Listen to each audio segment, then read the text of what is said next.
All right, we're going to go ahead and get started. First of all, I'd just like to thank everyone for coming out tonight. Nice to see such a great crowd. I'm Brandon Hartness. I'm president of the Committee for Better Carolina. We're the main sponsor of tonight's event. I'd also like to thank Brooke Bradley and the Christians United for Israel that are co-sponsoring the event.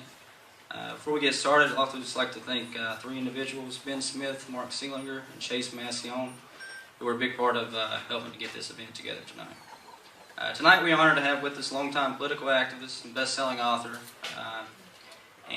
David Horowitz. He has appeared on numerous national media outlets for a number of years, I'm sure most of you know. Most recently, David's been involved in exposing the radicalization of the American universities and the attack on free speech on college campuses. He helped frame the Academic Bill of Rights, seeking to assist students who have been the victim of biased professors and bias in the classroom. David's done extraordinary work exposing how much the contemporary university engages in indoctrination rather than education. And we thank David for all that great work that he's done. David has also done a great deal of work documenting the threat that radical Islam poses to the West, to the United States. And we have brought David to campus tonight to discuss this issue at length. Specifically the threat that the Jewish nation of Israel faces in the wake of growing Islamic radicalization in the Middle East and around the world. David's been on the front lines in defense of free societies around the world that share values in common with the United States and the West. And tonight, David will be discussing the threat that Israel, perhaps America's greatest ally, faces every day, the threat that continues to grow and check. Unfortunately, on America's college campus is the Jewish state of Israel has fallen victim to a ruthless campaign of misinformation and hate. It's distorted the facts, and it's really distorted the facts, and it's unfortunately changed its place in the Middle East, changed its place in history in the mind of many college students. I'd just like to say that after the speech there will be an opportunity for questions.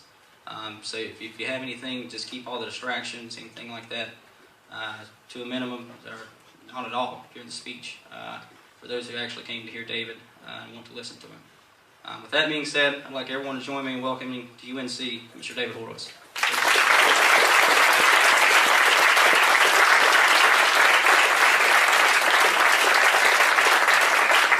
Thank you. I want to thank Brandon and the College Republicans and Christians United for Israel for inviting me. I wish I had also been invited by Jewish groups on this campus, but Jewish groups on this campus are in a state of denial when it comes to the threat facing Israel. I'm going to talk about Israel tonight, but it's really about America as well. Israel is the canary in the mine. When you hear Hassan Nasrallah, who is the head of Hezbollah, lead tens of thousands of Muslims in Lebanon in chants of death to America, death to Israel, you see they're linked. When you hear Mahmoud Ahmadinejad say death to Israel, death to America, you see that they're linked. And they're linked,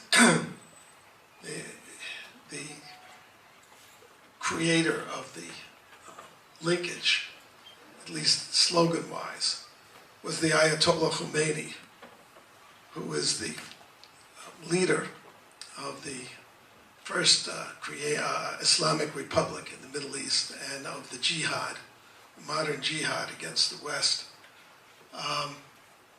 Called America the Great Satan and Israel the Little Satan. It's very important when you're looking at human conflicts to look at people's intentions, so often overlooked.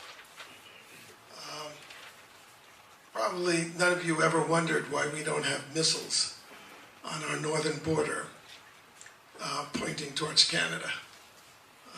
Or an army on the border. And it's because we understand the Canadian intentions towards us, even though they resent America in many ways. I actually have become a sort of a Canadian fan through hockey, but they do. They have a big chip on their shoulder when it comes to America. We still understand that their intentions towards us are friendly and benign. If people understood or if they read correctly Hitler's intentions in the 30s, 70 million people might be alive. Hitler kept violating the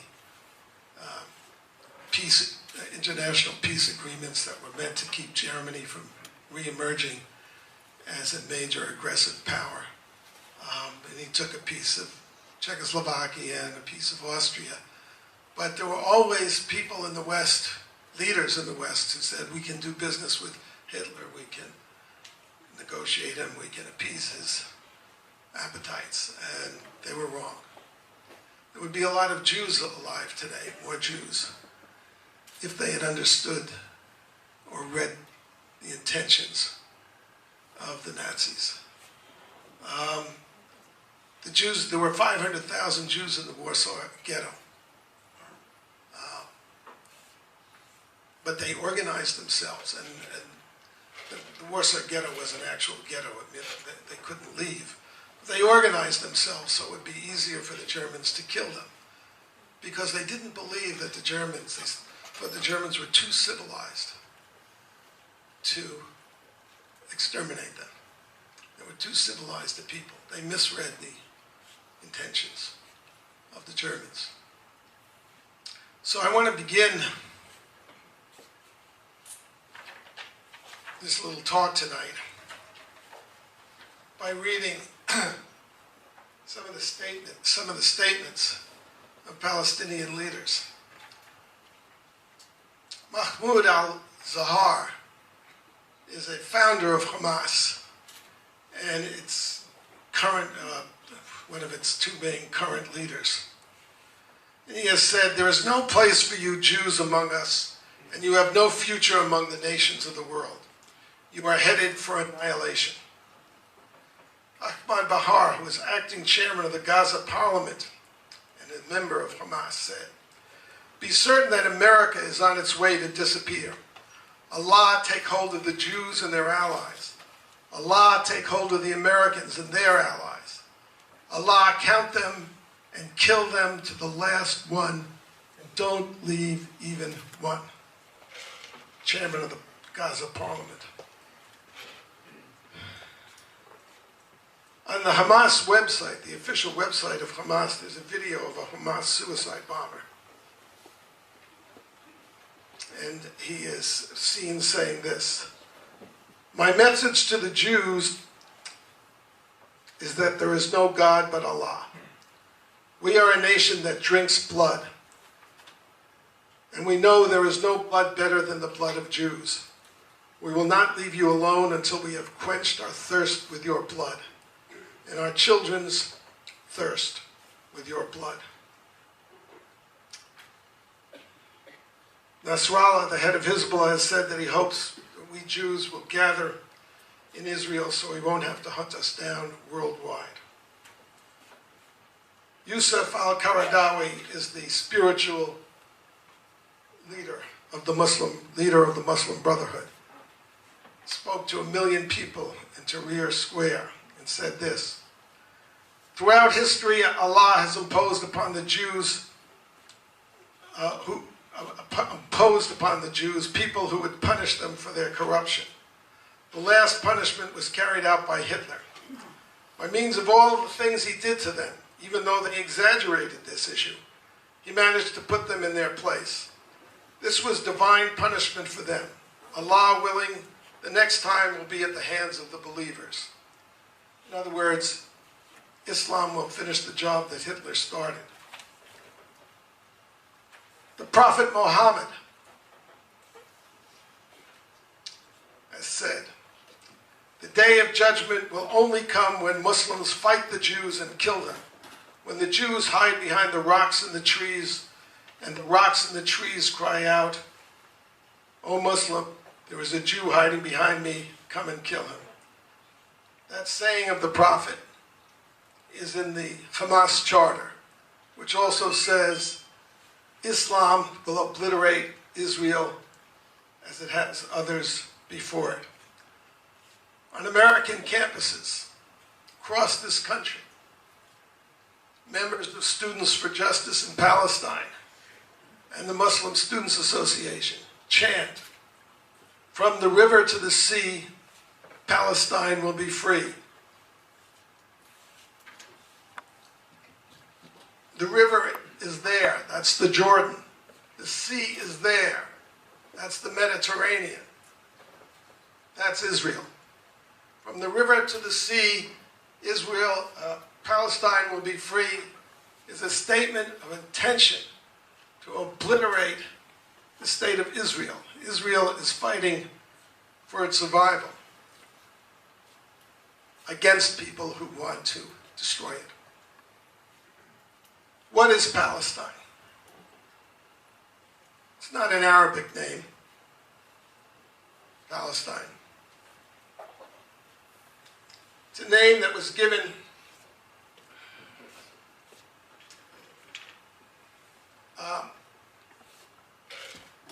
I'm terrible visually, so this is not going to look like anything, but this area, which is called the West Bank, no, I got that wrong. There. The West Bank is Judea and Samaria, the historic homeland of the Jews. In 66 AD, the Jews had the very bad judgment to go up against the Roman Empire, and they were defeated and crushed, and 1 million were killed. And to humiliate the Jews of Judea, the Romans renamed the area after the Jews' enemies, the Philistines. There were no Arabs, by the way, in this region at the time. It was the plain of Philistina. The Philistines were Aegean sailors. They were red-headed, and they were not Arabs. For 2,000 years after that, well, roughly,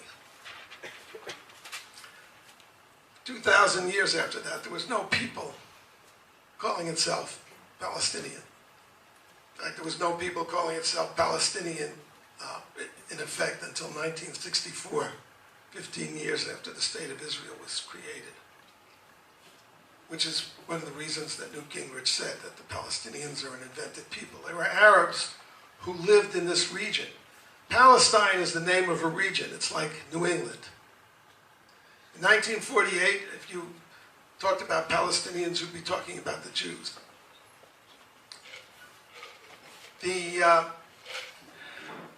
We live in a kind of surreal universe, particularly in universities, which are the most conformist and retrograde intellectually institutions in our country. And that's because it's a one-party state here. So you have people on the left talking to each other with nobody to challenge them. That's why everything I'm going to say tonight probably will sound, bizarre. But if you look at if you can overcome your emotions and actually look at the facts, you'll see that everything that I'm saying is quite correct. The big lie, which is repeated by everyone on the political left, and of course by all the supporters of the Palestinian so-called cause, is this: that Israel occupies Palestinian land, or that it occupies Arab land.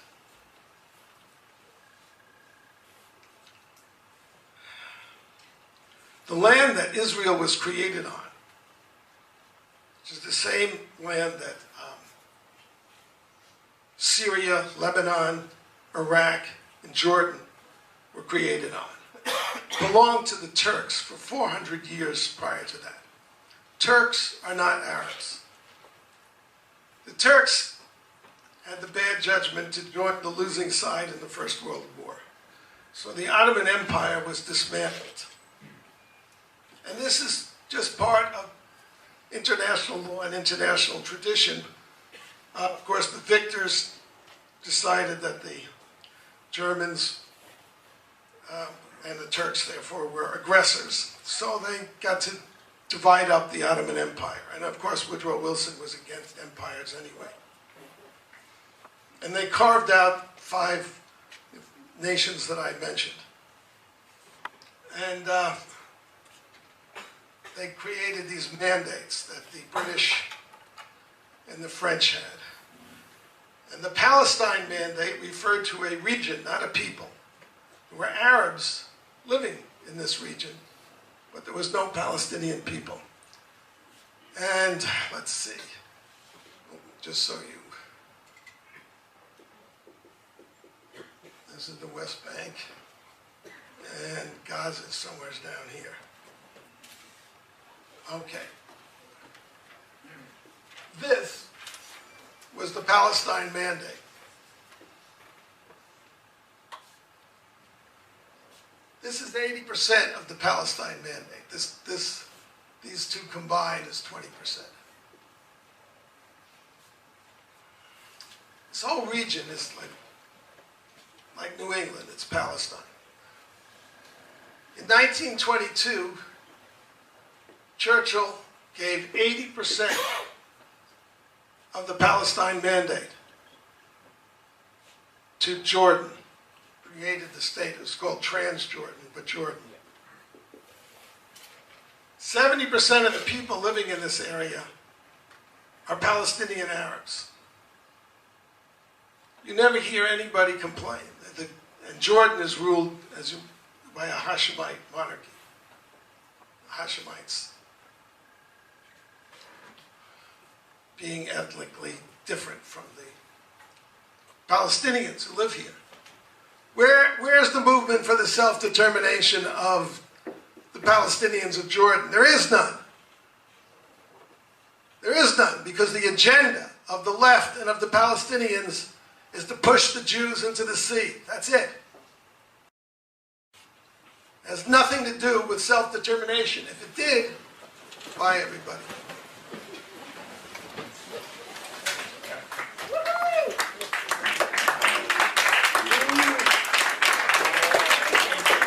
These are supposed to be college students. Right, they're supposed to be learning something. Open-minded. Unfortunate. Really open-minded. They're open-minded.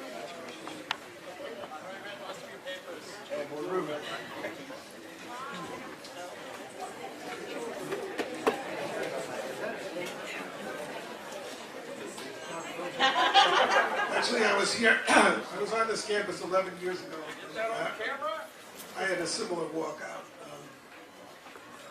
I was speaking about reparations for slavery 137 years after the fact, when there were no slaves left in America. Actually, unfortunately, there are slaves all over the world, but it's not those slaves. Okay, 80% was given to Jordan, and the British, being anti-Semites, including, well, actually Churchill said some nice things about the Jews, but they made a rule that no Jew could have land in Jordan. And they divided the 20%, they divided equally. I made this look equal, but it don't matter. Equally between the Arabs and the Jews, except they gave the Jews, somewhere's down here, a desert. So the Jews got whatever 40% and 50% is. On the day Israel was created, they were attacked. The Jews were attacked by 8 Arab countries.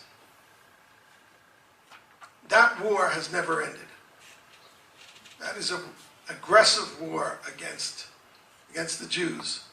When the Jews won, miracle that they did,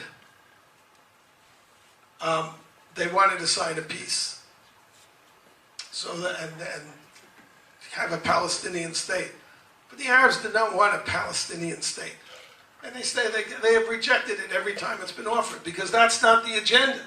The agenda is now to make this entire area Muslim. Islam is an imperial religion. And you don't have to take my word for it. You just read what they say. You can't leave Islam. If you're an apostate, the sentence is death. There's no leaving Islam. And there also is no way of retreating from the Ummah. Once an area is Muslim, it has to stay Muslim.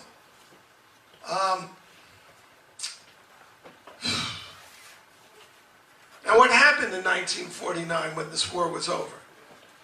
Egypt annexed Gaza. This is Egypt. Well, whatever. Egypt annexed Gaza, swallowed it, disappeared. And Jordan annexed the entire West Bank. It became part of Jordan.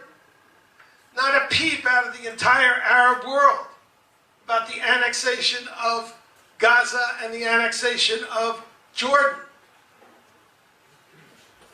Because it's not about self-determination for the Palestinians, or the Arabs for that matter. It's about getting rid of the Jews. And the slogan of the Arabs was, push the Jews into the sea. That was the actual slogan. The founder of the Muslim Brotherhood, Hassan al-Banna, was an admirer of Hitler, who translated Mein Kampf into Arabic in the 30s, said in 1948, if the Jews get a stake in Israel, Islam will push the Jews into the sea. That's the agenda. In 1964, the West Bank was still part of Jordan, and Gaza was still part of Egypt. The Palestine Liberation Organization was formed. You can read their document on the internet. You will not find a word about liberating the Palestinians of the West Bank, self-determination for them, or for Gaza. It's all about obliterating the Zionists, Israel. That's who these people are.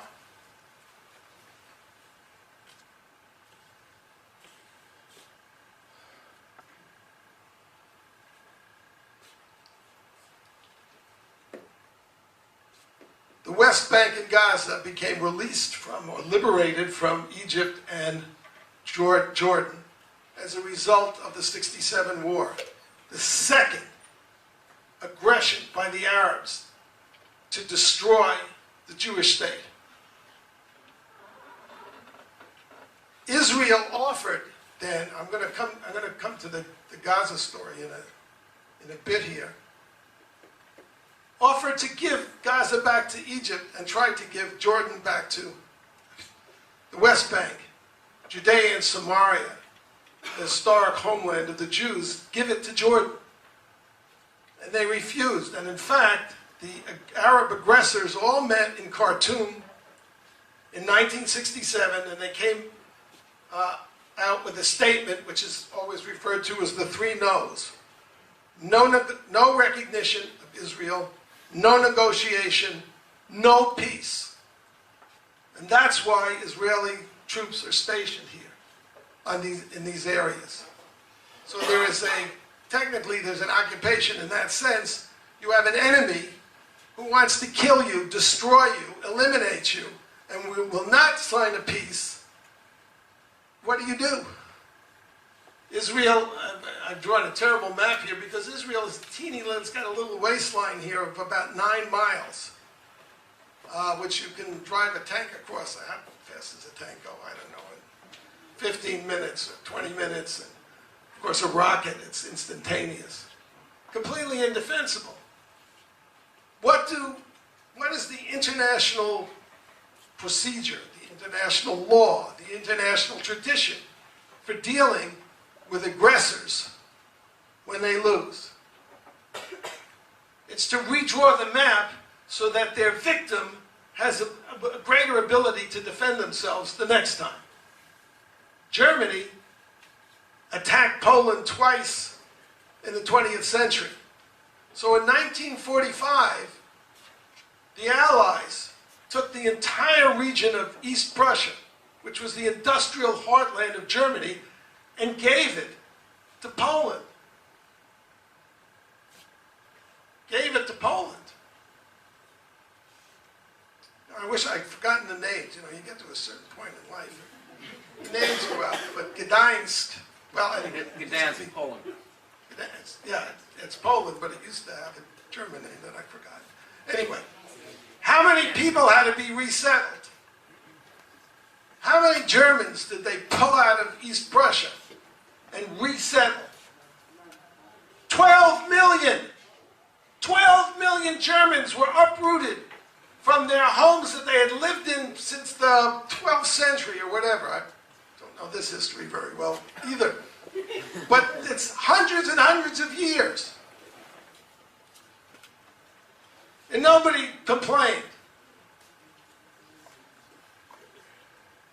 If the Jews had acted the way other nations act, in 1967, they would have annexed the West Bank and they would have moved all the Arabs into Jordan where they belong. Well, they didn't do that. The Jews try to be nice. If we're nice to them, they'll be nice to us. No, they won't. They hate you. When Israel controlled the West Bank and Gaza in the 70s and 80s, they poured hundreds of millions of dollars into these territories. They created universities. They got out when, again, and Israeli politicians are as much responsible for this, you cannot blame this on Clinton, the Oslo Accords, which were pushed by the left. The Oslo Accords brought Arafat, a terrorist, back from Tunisia, where he was in exile, and gave him control. I mean, I had to pinch myself when I read the statistics. But within 6 months, the standard of living in Gaza declined by 25%, and the unemployment rate went from 10 to 40%. These are, not only are these evil people, the real oppressors of Palestinians, which is Hamas, the PLO, the Arab states, but they are incredibly corrupt. 90% of the jobs in Gaza today are government jobs. I won't make a joke about that. And it's not like these are the malicious intent towards the Jews, the hatred for the Jews, the kill the Jews mentality. It's not like it's extraneous to this struggle. It is this struggle. The father of Palestinian nationalism was Haj Amin al-Husseini, the Grand Mufti of Jerusalem, who led massacres of the Jews in the 20s and 30s because they were Jews, before the creation of the State of Israel. He was a Nazi. He went to Berlin, literally a Nazi. He went to Berlin to serve Hitler. He was a protege, by the way, of Hassan al-Banna, the founder of the Muslim Brotherhood. He went to Berlin and recruited an Arab legion to fight for Hitler. And he also drew up his own plans to create an Auschwitz, death camps, in the Middle East. And the only reason that those plans weren't implemented was because of the defeat of Rommel and Al-Alamein. Today, he is honored as the George Washington of the Palestinians. There's holidays in his honor. Haj Amin al-Husseini. This is a Nazi movement. The quotes I read you at the outset are Nazi quotes. The difference is this. Hitler hid his plans for a final solution from the German people because he thought they were too civilized to accept them. The Palestinians And the Iranians, who were, they're not Arabs, but the Iranians, they shouted from the rooftops. And where's the great dissent in the Muslim world? Look, sorry all our Muslim friends have left, but there are good Muslims and there are bad Muslims. And the majority of Muslims are probably good Muslims. But there are good Germans too, and in the end they didn't make a damn's worth of difference. Not a damn's worth of difference. I will know a moderate Muslim when they stand up and condemn these kind of statements and the actions that they inspire. It's not really hard to know who your friends are. But a lot of people have difficulty in knowing who their enemies are. And that's the problem we are facing today.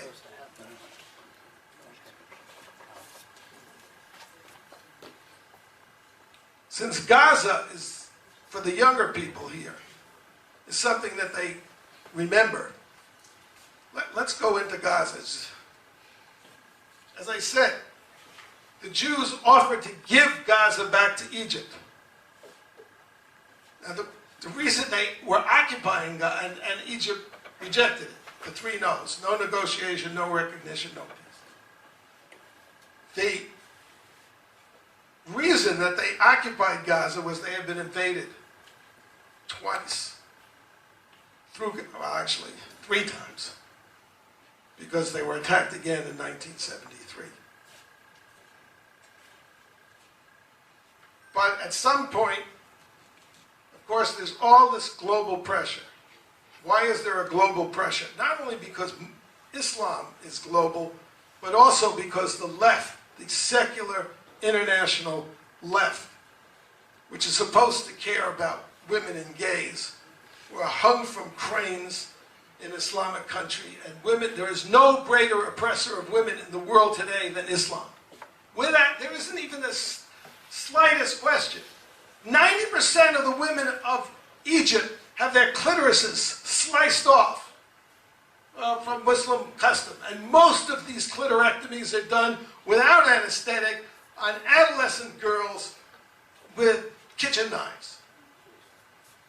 Where's the outcry? What's the Women's Studies Department on this campus saying about that? I actually have visited them on occasion and asked them, and you should hear their excuses.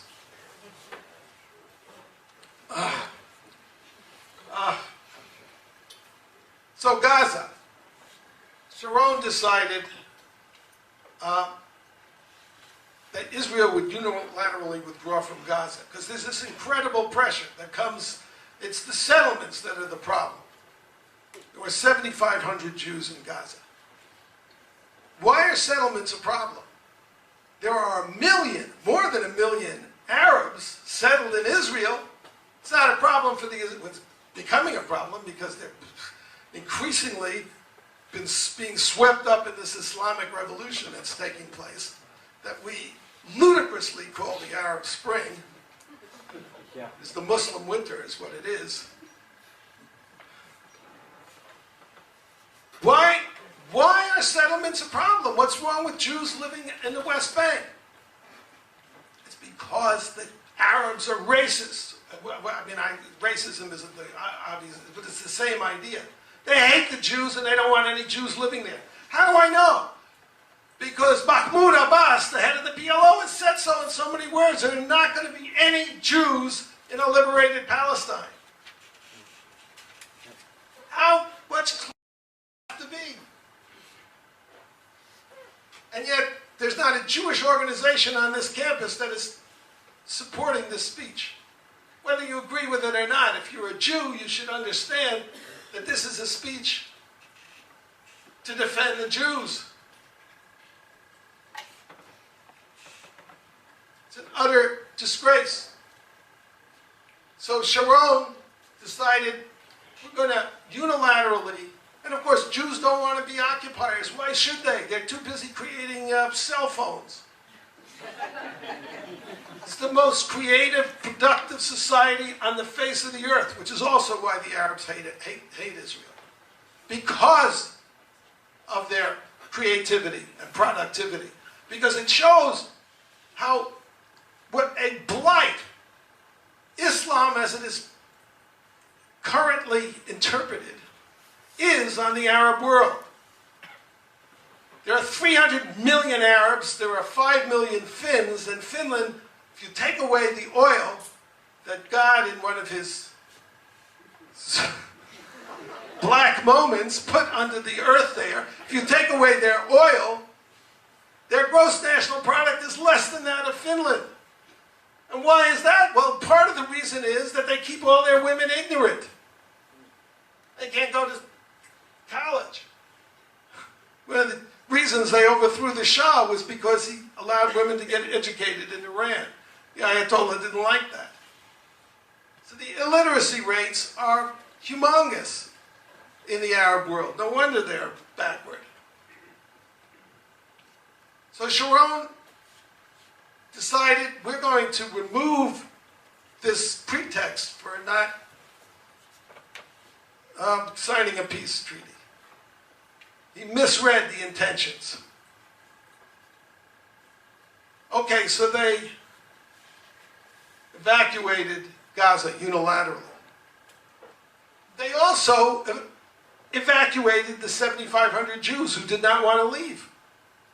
They forcibly, that is Israel, forcibly removed the 7,500 Jews in Gaza. Why? Because they would have been massacred if he left them. Come on, this is not rocket science. What did those Jews do? Well, first of all, they were law-abiding. Yeah, they were Jews, they weren't Arabs. There are 1,200,000 Arabs, or 1,300,000, living in Gaza.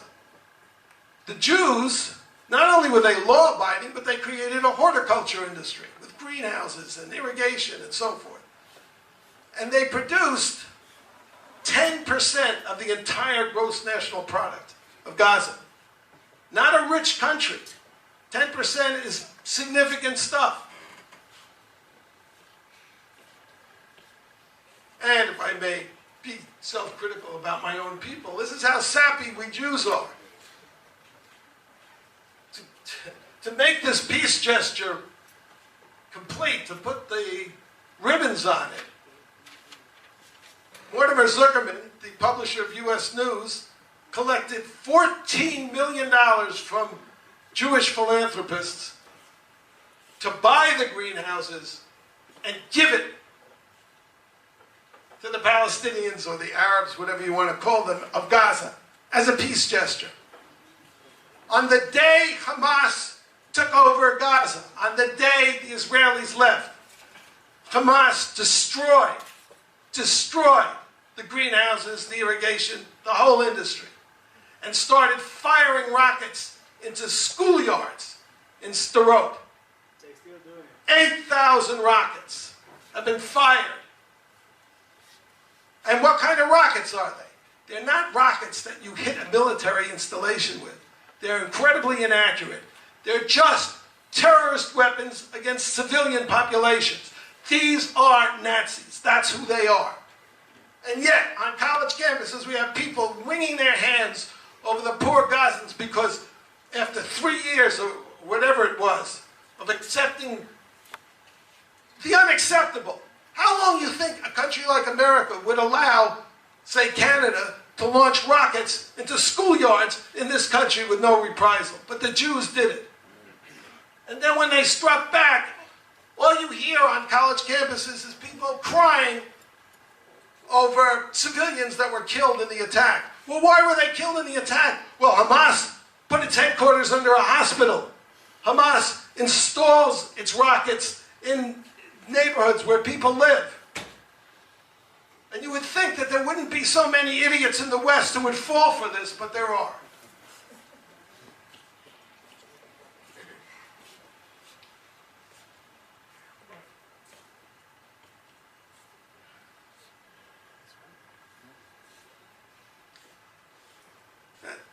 You have to ask yourself. I mean, Israel is in pretty dire straits. Iran is 1,000 miles away. Israel does not have strategic bombers. It has fighters, fighter planes. Whether they can actually carry out the job of taking away the nuclear capabilities. Of course, if you believe that Iran is building these nuclear sites for medical isotopes, I'm not going to get through to you.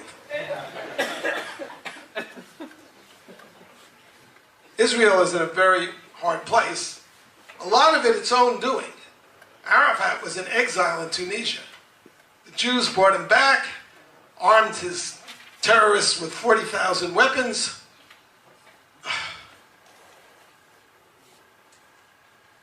And that's because people, you know, it's the hopey-changey thing. People wish, the wish is father to the thought. People want things to be better. They don't want to face the fact that there is evil in this world. Yes, sir. How is it that on our college campus, and I will tell you that on our college campus, you can't even get the information. We've given out a pamphlet called Muslim Hate Groups on Campuses. I tried to place an ad for that pamphlet in, it's about 20 or 30 college papers. I actually got it into one at Ohio State. Of course, there was a big eruption. Read the pamphlet. It's just facts. It's just facts. The Muslim Students Association, Students for Justice in Palestine, these are Muslim Brotherhood groups. SDS and the politically brain-dead campus left are all out there making apologies for Palestinian evil. You know, if you think that this is, I always get accused, it's an abstraction. You can't say all Palestinians. Where's the Palestinian peace now? Where is the Palestinian one standing up in the West Bank and Gaza, or for that matter in the United States, for the rights of Jews? There are hundreds of thousands, if not millions, of Jews who are standing up for the rights of Palestinians. It's all about intentions. It's all about the culture. And this, Palestine is a culture of hate. Oh, well, the reason that they have suicide bombers is they're desperate. The Israelis have tanks. Look, people have been oppressed in this world for thousands of years, horribly oppressed. But never, ever in the history of mankind has an oppressed people strapped bombs on its own children and sent them to blow themselves up with other children. And then tells them that if they're lucky enough to be male, they're going to go to heaven and get 72 virgins. That is sick. Gaza is a death cult. And the death cult is created in Gaza by Hamas, a similar death cult in the West Bank by the PLO. They lionize murderers, murderers of children, deliberate murderers of children. Well, that is somewhat redundant, since to murder somebody you have to have the intent to do it. Who goes around trying to kill purposely targeting little children, except psychopaths? And they have institutionalized, whatever that is, psychopathic behavior in Palestine, all of it.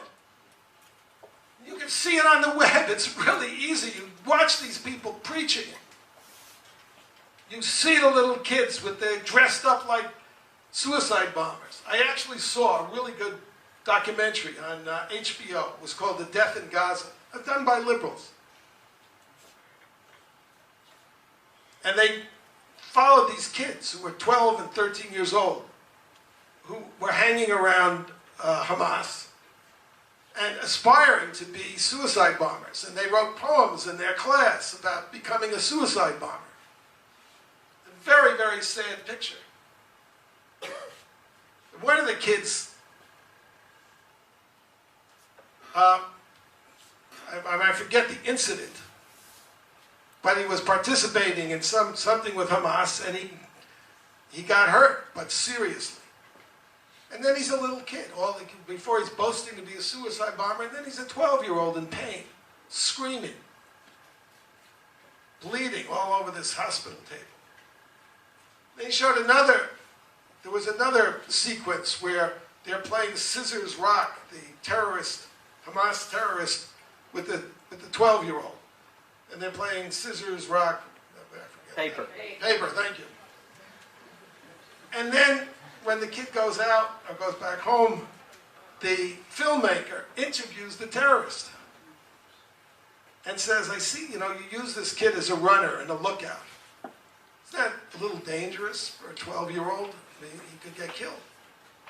And the answer of the terrorist who was just playing with him, oh, we have thousands of kids like that. They're just expendable. We didn't use that last, but that was the implication. In the end of the film, the filmmaker actually gets killed. Nobody knows who killed him, but in the night he gets shot.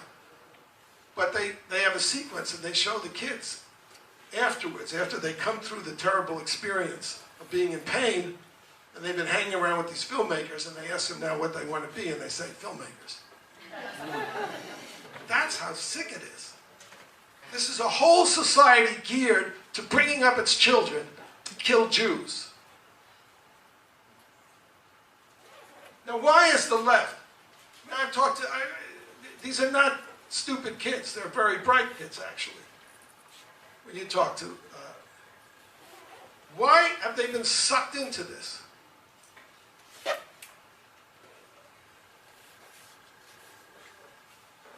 I'm just puzzling how I got myself in this little corner here, because I don't want to give a whole, I should come to the end of this talk, but I need to tell you how I see it. I grew up in the left. My parents were communists. I was one of the founders of the New Left. So I have a fairly educated insight into what goes on in the mind of a leftist and how it can link them to the Palestinians. This Palestinian cause. There is no right in the Palestinian cause. The Palestinian cause would be right if it were directed against Hamas and Hezbollah and the PLO and the Arab states. Then you could support it. But it's directed against the Jews, who are the victims of a 60-year war to exterminate them. That's basically what it is. And I should have pointed out that there is this link between the left, because, as I say, the slogan of the PLO was push the Jews into the sea, until the KGB stepped in. The KGB ran Arafat, or the KBG, I should put it, the lieutenant colonel, whatever they call themselves, who ran Arafat. His name is Pachepa, and he's written a whole book on this. The KGB said, you're never going to get anywhere by saying push the Jews into the sea. You have to be for self-determination. You have to be the underdog. And so the PLO became the underdog seeking self-determination. Of course, if you understand the historical realities, you can see it's a lie. Because Jordan, as I say, is 60, 70% Palestinian, and it's ruled by someone else. But there's no movement to liberate Jordan. And then you put that together with, they always find something, Clinton and Ehud Barak, gave the store away in 2000. They gave whatever it was, 95%. Now 95% is a hell of a lot of what you're demanding, considering you have been in an aggressive war against the person that, or the country or the nation that's offering you the 95%, which they reject. The left, of course, it appeals to young people because changing the world is such an attractive idea. The world is full of misery. Everywhere you look, if you look, there's misery.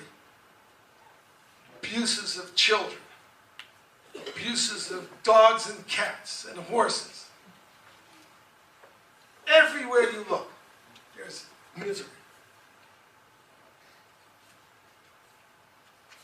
If you could change the world, who wouldn't want to do it? But look at the enterprises to change the world in the 20th century. Nazism was such an enterprise. If we just get rid of the Mongoloids and the Jews and the mixed races, we're going to have heaven here. Communism. If we just get rid of capitalists, we'll create a paradise on earth. What they created was the most oppressive state in the history of the world. The deaths of 120 million people in peacetime. And unimaginable, artificially created poverty. Man-made famines that killed millions of people. That's what progressives produce when they get the power. Because you can only change the world a little piece at a time. And there's a reason that we are where we are and not somewhere else.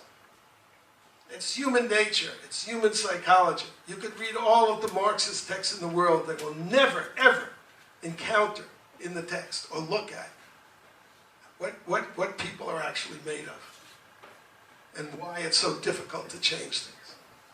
But the fantasy is there. We're going to change the world. It's exactly the same fantasy that Osama bin Laden had. We'll make everybody Muslim and they'll follow Sharia and then the world will be a holy place. So there's a natural affinity that they have. And they have learned to talk very well in the terms of the left. That the social justice. It's a noble idea, but it's an impossible dream. And I say this having spent the first half of my life trying to achieve social justice and seeing the movements that I supported. I was part of the so-called anti-war left in the 60s. We forced America to get out of Vietnam. The Nixon side that we hated said there'll be a massacre if we leave. Oh, we said, no, there won't. And there was.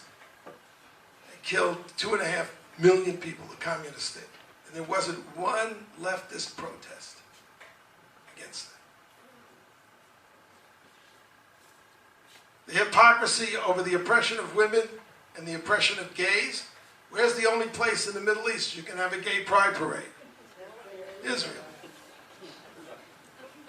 Of course, if Israel has stolen the land and is occupying it, doesn't balance out. But Israel didn't steal the land. I placed an ad in the Daily Tar Heel, which got a reaction, just to make that point, the occupied point.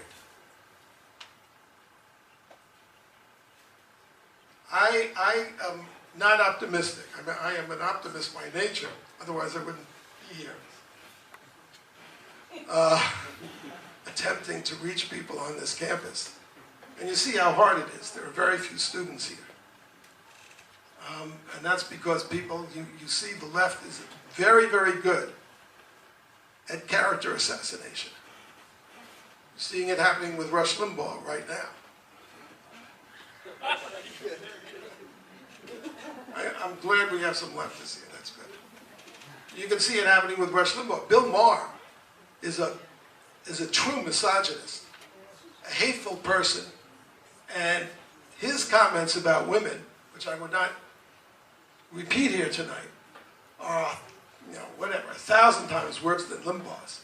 But you won't find a communist like Jane Fonda or an airhead like, well, they're both airheads, Gloria Steinem, or Gloria Allred, who I actually have had at my events, complaining about Bill Maher or any one of a dozen or 1,000 leftists that step over their lines. It's very effective. Very effective. Anyway, you can see I'm a little frustrated about this campus in particular. But I thank you all for coming, and I will take questions.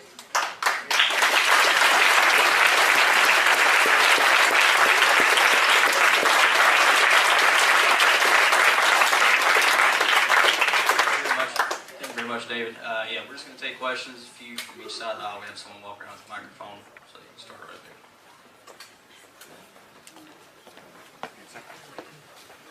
Thank you for coming, Mr. Horowitz. My question is, what is just as the Islamic hatred of Israel is motivated by the Quranic and Hadithic texts, what is the apology on the left perhaps motivated by the hatred of the Judeo-Christian civilization that we have? Is that part of the reason that they have the apology? Because as we know, that counterculture movement, that was their goal, to shift the work away from that. Of course, the left is generally hostile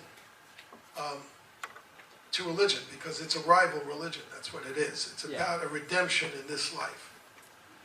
But I think, I have to say, I spent many years in the left. And my writing partner, you may know Peter Collier, who wasn't born into the left, but came over, and he would always be saying that leftists are malicious. And I look inside and I did not see any malice. However, and I didn't go, I don't want to excuse myself for what not at all. But I remember, I never did the chant, hey, LBJ, how many kids did you kill today? But that's malicious. So I don't think, I'm not sure the left is very negative. You can tell by their tactics. They shut people down. Conservatives do not come and shout people down. This is the South, so this was a more civilized form of protest. But I don't know, but I don't think the right comes to events like this to march out en masse.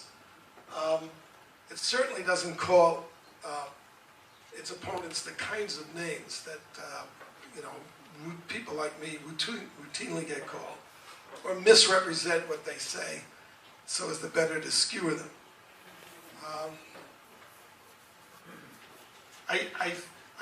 Look, the kids, Muslim kids on this campus and on other campuses, a lot of them are very nice kids. And I've talked to them if you don't challenge them, if you don't get into the Middle East and the actual issues, they're completely friendly and very intelligent. And if you get into the Middle East, suddenly it becomes very crazy and anti-Semitic. At least that's my experience, the experiences that I've had in my encounters on college campuses. But this movement, as I say, the MSA on this campus, now the rabbi here, they work with them and they're good kids, but they're not going to test them. To test them is to insult them. They're not going to say, well, look, the Muslim Students Association sponsored nationwide a Hate Israel Week called Israeli Apartheid Week. Totally built on lies. Jews target little children. They have posters showing Jewish helicopters shooting, 6-year-olds. Maps of a non-existent Palestine in 1947 or 48. All of these lies. On these Israeli apartheid walls, they have the way you do saints and heroes. They have Sheikh Yassin, a mass murderer who killed 387, was responsible for the murders of 387 civilians individually or in small groups, not all at once. Why wouldn't you, if you are friends with somebody, say, well, what do you think about that? Wouldn't you condemn that or dissociate yourself from Israeli Apartheid Week? What the Muslim Students Association is a recruitment organization. So it's mainly religious and cultural. The more aggressive, and they always work hand in glove, organization is Students for Justice in Palestine.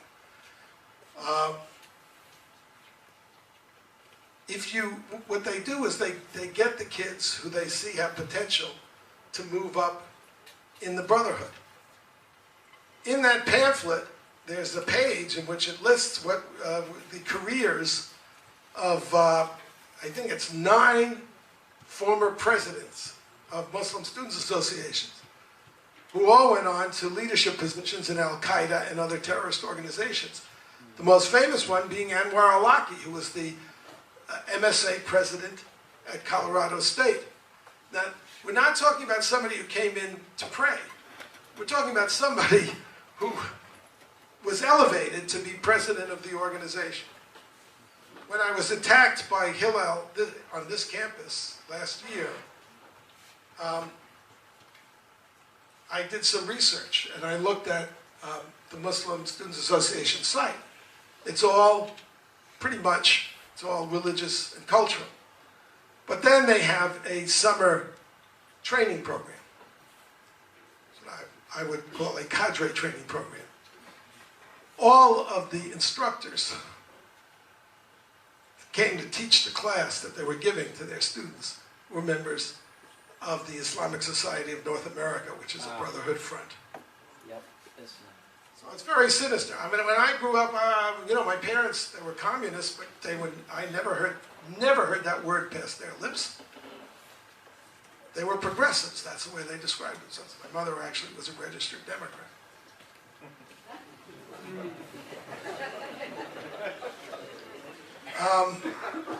When I was a kid, I joined a communist organization. It was called Young Progressives of America. The official slogan of the Communist Party at the time was peace, jobs, and democracy. This is in the days of Stalin. So people are not stupid. They understand, they have an agenda. They want to recruit people and they want to do it behind closed doors. And they don't want to alienate people, so they say nice things. Now, the unfortunate thing about Islam is that it's a religious obligation in Islam to lie to infidels, which is almost all of us. Maybe all of us, I don't know. All right. Oh, sure. Well, Dr. Horowitz, if your parents were communists and you're where you are, and my dad had a shrine to Reagan in our summer home, and I'm a graduate student at Carolina, I'm hoping we can maybe find the middle ground somewhere. Uh-oh, have you gone the other way? I reserve judgments. I'm desperate moderate, but let's posit a hypothetical. Now, I'm an American citizen and not a Jew. However, my neighbors all through summer times growing up, on all 3 sides of me were Jews, were the most wonderful people, well, as good a neighbors as you can ask, let me in to watch me and my brothers when my parents were away. I cannot pretend to have the emotional attachment or the investment in the state of Israel that Jewish Americans have, or that Jews worldwide. I do, however, want to bracket history for a minute and just get your response to a hypothetical situation. Let's say the American military strategic command political apparatus basically says the maintenance of the state of Israel is militarily, demographically untenable. Okay? And let's assume that the America of 2012 is not the America of 1948, and that we could organize as a nation the complete import of every Israeli citizen that wanted to this country to become full refugee status citizens of this country. Hold on. Here's the hypothetical of that. Okay. And as an American, so let's pretend that can go on as a proposal. Because here's the deal as an American taxpayer and citizen. After 2 wars, in Iraq and in Afghanistan, not paid for, wars meant to change the world, by the way. I am no longer willing, as a taxpayer, to support expeditionary armed conflicts around the world when my one and primary concern with the Middle East is getting the resource we all need and depend on, which is cheap oil. So I'm wondering if that solution was proposed, whether it would be a tenable or doable situation. Okay. I think it's a reasonable question, but I like when you said desperate, because it's a desperate idea. First of all, we can get cheap oil. Is cheap oil drill? Second,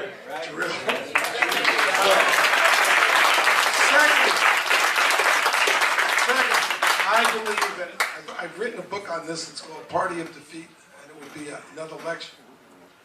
But America, I think the Iraq War was mismanaged by the Bush administration. They never made up their minds whether they were going to occupy or not, and so forth. But the reason that it's such a mess, and the reason that the Middle East is now Muslim Brotherhood Middle East, is because the Democrats betrayed this country, our troops in the field, and sabotaged that war, and they did it for the worst, most venal reasons. They supported the war, they voted for the war, they gave eloquent speeches on the floor of the House and the Senate for the war. But then a lefty, Howard Dean, was going to win the Democratic primary, and that's when Kerry and Edwards and several others flipped. And that was only 3 months into the war. We had troops in the field. They attacked the commander-in-chief, not as a loyal opposition, not as Americans, where you have a bipartisan foreign policy. They attacked them the way you do in the psychological warfare manuals, which I read for doing this book. And in the manual, it says the first thing you do is you attack the moral character of the opposing commander. Bush lied, people died. Why did they say Bush lied? They said Bush lied because they could not explain to the American people why they would reverse themselves 180 degrees when the war had just been won. The only explanation they could give is that Bush lied to them about intelligence. But that was the big lie of the war. Why? Because the Democrats sit on all the intelligence committees and have total access to American intelligence, and not to let the Republicans off. What the hell were they doing not fighting back and not saying this?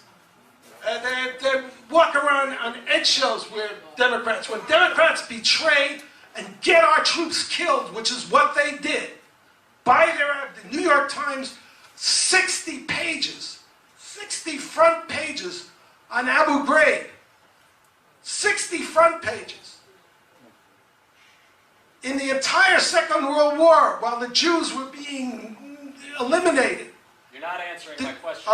Excuse me. I'm answering both parts of your question. I'll answer a third part. The first part was how do we get cheap oil? I'm Israeli. I'm not going to let my country down. I'm Israeli. Is that your question? No, it's not going to happen. Yeah, but we're right. going to go give the Indian people the country back. The first. California to Mexico back. It's not going to happen. We can't have Is that good answer? the first answer. Better. The first answer was we can drill here. That's where you get cheap oil. The second one was your frustration for failed wars. You take that to the Democratic Party. You can also take it to Republicans. But the Democrats are the prime culprits. It's not an accident that Jimmy Carter brought the Ayatollah to power, and Obama has brought the Muslim Brotherhood to power in the Middle East. Same mentality, same operational principles. The third thing is, even if you extricated every Jew from Israel and brought them here, you will still have the Islamic jihad against the West, and they will pursue it until they are defeated.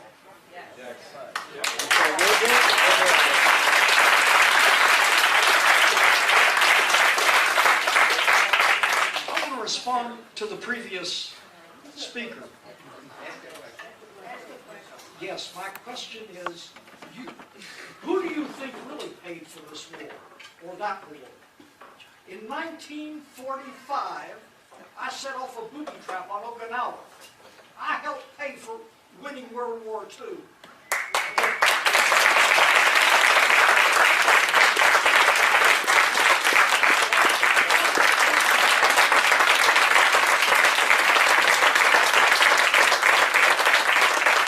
You'll see the relevance in just a minute. Fortunately for me, the booby trap didn't go off. Clearly, or I wouldn't be here. The people who are paying for the war are not these suckers who have money enough to pay the taxes to support the war.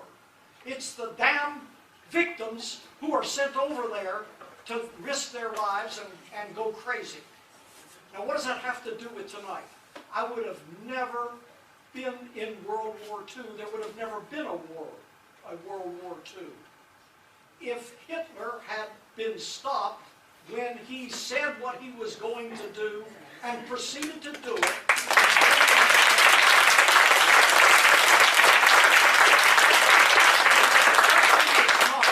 are we going to have any battle or confrontation with Iran? The question is, are we going to do it now, or are we going to do it when they're a lot stronger, as Hitler was allowed to do?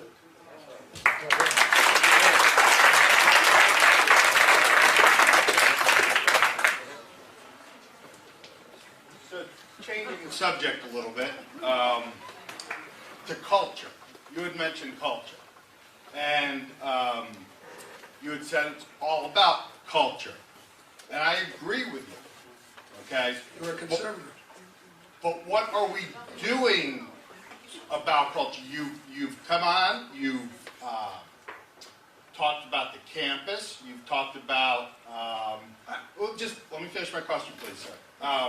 You've talked about the campus, the problems on the campus. I don't disagree with any of it, okay? But it's one thing to talk about the problems, it's another thing to talk about the solution to the problems. Now, are there any students here from the School of Journalism?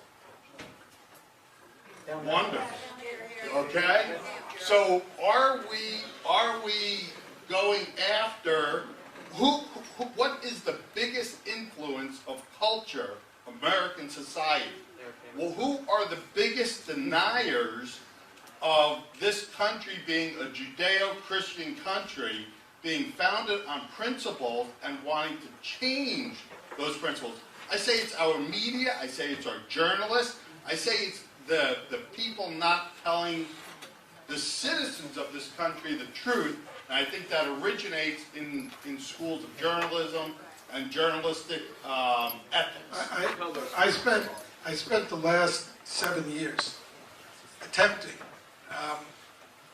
to get universities to adopt an academic Bill of Rights. And my purpose was very simple. It was that there should be two sides of every question fairly presented. That's it. That the professor was there to teach students how to think, not to tell them what to think. And I was pretty lonely in this battle. So I've given my, it was a very modest solution, but I think it would have had a big impact. It's like, I was just thinking, when you say this is a Judeo-Christian country, there are people who will hear that as saying, as intolerant towards non-Judeo-Christian faiths, or to atheists. I know that you didn't mean that, but I'm just telling you. So it's always important, that's why it's important to have a dialogue. I think the schools, and it's not just universities, I mean, these kids are already brainwashed when they get to college. The K-12 schools are terrible. The same way. I went through 20 years of education. I never once, not once, had a teacher or a professor reveal what his political views were, ever, in a classroom. And in fact, in the classroom, when I was in college, if you took one side, the professor would play the devil's advocate. It taught you how to think. The only kids in this school who are getting a decent education, and it's not really that decent because their professors are all on the left, are the conservative kids. Because if they have to defend the ideas that they have, which means they get the two sides. The kids on the left, bright as they are, get only one side. And they're never tested in their assumptions.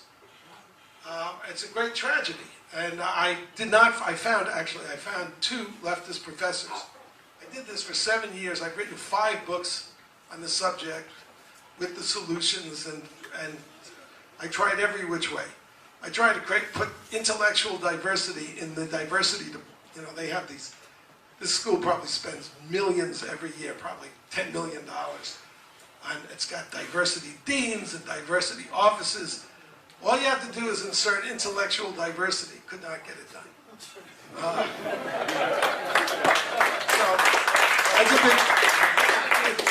it's a big problem. It's a big problem. I think the internet is a great pluralizer. If you want the information, it's up there on the internet. You just have to have an open enough mind to look for it. And I don't know that there's truth. There are truths. Yeah. Hey, I have a quick question for you. A poll came out today saying that 52% of registered Mississippi Republicans believe that Barack Obama is a Muslim. And I was just kind of curious about your thoughts on that idea and why so many people do. I think I've written a whole pamphlet on Barack Obama. I think he's an incredibly dishonest human being. I think he makes Bill Clinton look like a boy. He makes Bill Clinton look like a Boy Scout. I haven't the foggiest idea. I've seen the videos. I've seen him say he's a Muslim. In the video. I actually saw a video the other day.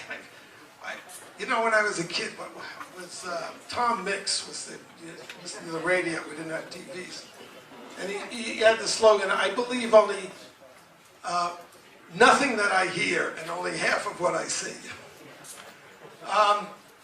With Obama saying, "I was born in Kenya," I saw his lips, everything. I mean, what do I know? I don't think he identifies with this country as it is.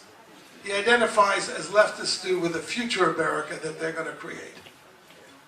I think that he has played a terrible role in encouraging the Muslim Brotherhood and the Islamic revolution in the Middle East. So I don't have an answer to that question.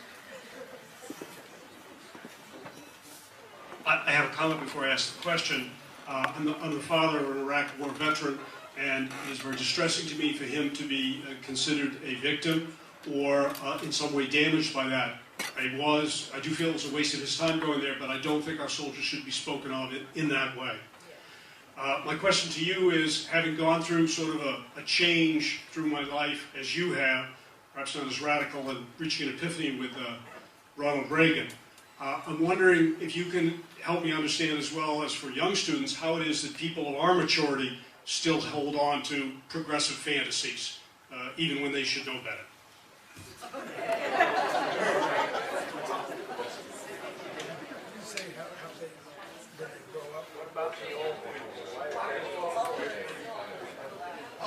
I think I'm sorry.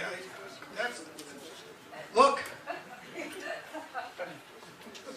one of the reasons for having the fantasy is because you can't face the world as it is. It's sad, but I'm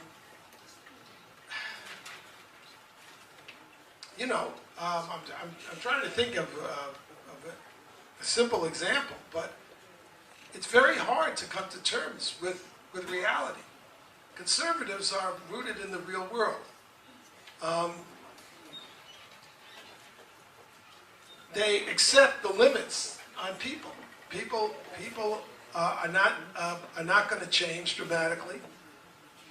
There's not going to be a world in which there's equality. Well, look at it this way. Madison, who was one of our founding conservative fathers, pointed out that there's an ineluctable, inescapable conflict between liberty and equality. Why? Because people aren't equal. Some people are smarter than others. Some people are prettier than others. Some people have more energy than others. Some people just can see an opportunity better than others. That creates inequality every single day. So in order to have equality, you have to take away their liberty to express themselves and reap the rewards. Now, that means that conservatives who believe that, as Madison did, have to look at the world and say, well, maybe we can make an improvement here, an improvement there, but basically, there's always going to be inequalities among people. There are some people that you can't help. You know, it's like the homeless. You give them a home. That doesn't help the problem. They're homeless for other reasons than that they didn't have a home. So it's, you know, it's just a matter of people. You just look. I actually wrote a book about my change, and it's true. It was fairly dramatic. I was depressed for 7 years. I lost all my friends. It was like, you know, so who wants that? I mean, if you have the choice. The people are risk averse, and for good reason. But it's pretty painful going through it. You know, there are a lot of marriages that are there because it's just too painful to do what needs to be done. That doesn't mean that every marriage is like that, but there are plenty that are like that. So I don't think it's a good question, but I don't think it's hard to understand why people stay in that vein. And then, of course, we have now, it used to be that you paid a price for identifying with communists or identifying, you know, with the parallel terror. You don't pay that price anymore. Angela Davis, a communist hack, and I despise that woman when I consider myself a Marxist revolutionary. She did. She got a Lenin Prize from the worst satellite dictatorship, East Germany. She's a liar. I can't go on, you know, on and on about this woman. Her name is now on a federal courthouse as a great political figure, and she has been lionized. She's got six-figure salaries. She's like a university professor at the University of California. What she writes is drivel. And I don't say that about every leftist. But what she writes is drivel. So there's just great rewards for being, identifying with communists, for maintaining the fantasy. And this, what leftist has to go to college campuses with a bodyguard, as I do, and gets to speak to 10 students? I mean, you know, I'm not that famous, but at my level of notoriety, come on, you know. And I won't tell you the struggles that these kids had to get funding to make this possible. So the rewards are all on the other side, and that keeps people. And then, when I actually changed, I realized that I would have been insulted if you had said this to me while I was a leftist. But the fear of losing your friends is incredibly powerful. And leftists don't understand how free a universe the conservative one is. Conservatives disagree about everything. Leftists, if you cross an invisible line, you're a dead person. David? We'll take One more. one more. Rather? Yeah. I got a question, and I'd like to put aside the word leftist, conservative, what have you. What my concern is, and I look at the sea change in our Congress, in our administration, how I guess where Israel was in favor by most Americans, most Congress, most administrations, the sea change has gotten us to a point when it's the rare individual who stands fast for our American, we'll call values, and that would be a Joe Lieberman where have all the Liebermans gone? Yeah, I have to say, I mean, I have great admiration for Lieberman. And it's because he stood up against, particularly on the Iraq War. He didn't change when they all flipped. And, you know, they all have presidential ambitions. I thought that was very noble of him. You know, there are very few. It's very sad. I think it's terrible that the country is so polarized. I think the polarization began with the McGovern-elect. It began actually with the SDS riots. The riots that Tom Hagen organized at the Chicago political convention of the Democratic Party, which were designed to defeat Hubert Humphrey because he had supported the Vietnam War. And they did succeed in doing that. And then they all marched into the Democratic Party, even though they were all small c communists. They infiltrated the Democratic Party and they changed the rules, and they've been radicalizing that party ever since. And now there's this, I've got a new book coming out in June. It's about the left-wing money machine. I mean, there's this mythology that the Republicans of the Tea Party people are the rich. The funding on the left is like 10 to, actually that's very modest, 10 times what the funding on the right is. And now you have really corrupt figures like Soros, who's funding all this stuff. Very bad times for our country, but I have great faith in the American people, you know, we'll see. We will see. For the students who are here, I'm going to finish now, but for the students who are here, look, the most important thing is not that you have the correct opinions now, or don't. The most important thing is that you get to hear two sides and weigh them without having a pressure to decide one way or the other. And if you don't have that, you're not getting a decent education at this institution. And all I can do is encourage you to create two sides. You know, create a forum where the two sides can be heard on this issue. The demonstration here is an example of a totalitarian mindset. Not one of them. They all came together, of course. They came with the plan. But you would think one would say, well, you know, I've never heard this stuff before. I'm going to listen to it and see what I can make of it and see, you know, how I can argue against it. Not one of them. That should be frightening, because while it's all very benign right now, in a situation which is not benign, they will act in unison in the same way to a command. Very dangerous. Anyway, thank you all. You've been a great